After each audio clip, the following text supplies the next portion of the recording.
9:30 চলে এলাম দুটো চাকু নিয়ে। এই যে দোকান থেকে এসে, পার্লার থেকে এসে এখন আমি এই যে সকালে আমলকি আর এই হচ্ছে জলপাই, এইগুলো 500 কিনে নিয়ে এসেছি। আর রাত্রে আর রান্নাঘরে গেলাম না, বিছানাতে নিয়ে আসলাম প্লেট আর ঝুড়ি আর চাকু নিয়ে। তো আমলকির করব আমি হচ্ছে মিষ্টি, একটা মুরব্বা বলো আর আচার বলো, মিষ্টি করব। আর জলপাইটা আস্তে আস্তে এটা করব আচার। তো আজকে এগুলো এর গায়ে চিড়ে চিড়ে রাখবো। আজকে আর করব না, আজকে রাতের কাজ হচ্ছে চিড়ে রাখবো, এটা কালকে সকালে করব। তো আচারটা বানানোর পরে আমি দেখাবো যে কেমন কেমন হয়েছে বানানোটা।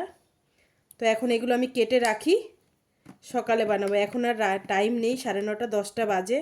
পার্লার থেকে এসে কষ্ট হয়ে গেছে, অনেক কাজ ছিল, বিয়ের সিজনের কাজ এখন। তো এই যে এগুলো নিয়ে বসেছি, এগুলো করার পরে বানানোর পরে কেমন লাগছে আমি দেখাবো। তো আজকের মতন রাখি, বানানোর পরে আপনাদের দেখাবো। ভালো লাগলে অবশ্যই কমেন্ট করবে।